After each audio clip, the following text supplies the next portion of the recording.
குமரிக்கடல் பகுதியில் நிலவும் வளிமண்டல சுழற்சியின் காரணமாக செவ்வாய்க்கிழமையன்று இலங்கையை ஒட்டிய தென்மேற்கு வங்கக்கடலில் மேலும் ஒரு குறைந்த காற்றழுத்த தாழ்வு பகுதி உருவாகும் வாய்ப்புள்ளது என வானிலை ஆய்வு மையத்தின் தென்மண்டல தலைவர் அமுதா தெரிவித்திருக்கிறார். சென்னையில் செய்தியாளர்களை சந்தித்த அவர், குமரிக்கடலில் நிலவும் சுழற்சியின் காரணமாக தமிழ்நாட்டில் வடகிழக்கு பருவமழை தீவிரமடைந்து தென் தமிழ்நாட்டில் மழை எதிர்பார்த்ததை விட அதிகம் பெய்ததாக தெரிவித்தார். எப்பவுமே நீங்க பாத்தீங்கன்னா தமிழகம்னு இல்ல எந்த ஒரு இடத்துலயுமே ஒரு சிஸ்டத்தோட அசோசியேட் ஆகும் பொழுது ஒரு காற்றழுத்த தாழ்வு பகுதியோ இல்ல இந்த மாதிரி டிப்ரெஷன்லாம் வரும் பொழுது மழை இல்லாத நாட்களை விட இந்த மாதிரி சுழற்சியுடன் கூடிய மழை நாட்கள் அதிகமாக இருக்கும். ஸோ அந்த மாதிரி இருக்கும்போது இப்ப சடனா ஒரு ஸ்பைக் நமக்கு அடுத்த சில நாட்கள்ல மழை அளவு அதிகமாக எதிர்பார்க்கும் சாத்தியக்கூறுகள் உண்டு.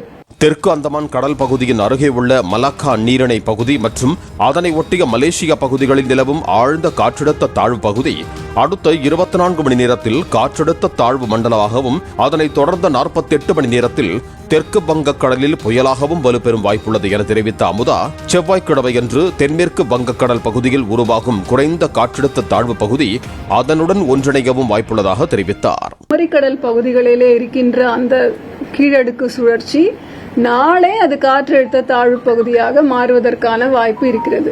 இப்ப கணினிசார் மாடல்ஸ் நீங்க எல்லாருமே கூட பார்த்துட்டு தான் இருக்கீங்க. ஸோ ஒரு மாடலும் ஒரு விதமான ஒரு ட்ராக்கை காமிக்குது.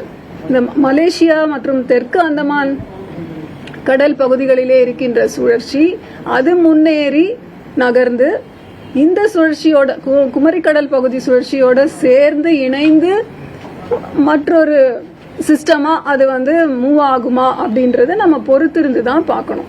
பிலிப்பைன்ஸ் கடல் பகுதியில் நிலவும் புயலுடன் மலாக்கா நீரிணை பகுதியில் நிலவி வரும் ஆழ்ந்த காற்றழுத்த தாழ்வு பகுதி ஒன்றிணையவும் மற்றொரு வாய்ப்புள்ளது. இதன் காரணமாக குறைந்தபட்சமாக ஒரு காற்றழுத்த தாழ்வு மண்டலம் உருவானால்தான் அது பயணிக்கும் பாதை தெரிய வரும் என அமுதா தெரிவித்தார். இந்த 3 சுழற்சிகளும் ஒன்றோடு ஒன்று தொடர்ந்து இன்டராக்ட் பண்ணிக்கிட்டே இருக்கிறதுனால சில மாற்றங்கள் நிகழ்ந்து கொண்டிருக்கின்றன. அது எந்த திசை ஒன்றோடு ஒன்று இன்டராக்ட் பண்ணும்போது இந்த குமரிக்கடல் பகுதியிலே நிலவும் சுழற்சியும் மலாக்கா மலேசியா பகுதிகளில் நிலவுகின்ற அந்த சுழற்சியும் இணைந்து கூட ஒன்றாக சேர்ந்து நகர்வதற்கான வாய்ப்பும் உண்டு. பொறுத்திருந்து அடுத்த சில நாட்களில் அது எவ்வாறு நடக்கும் என்பது பொறுத்திருந்து வரும் நாட்களில் பார்க்க முடியும்.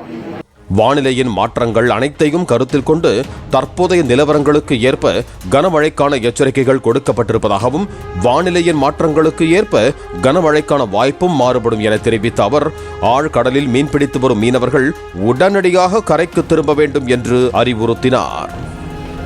பிளே ஸ்டோர் மற்றும் ஆப் ஸ்டோரில் இருந்து பாலிமர் செயலியை QR கோடு மூலம் பதிவிறக்கம் செய்யுங்கள்.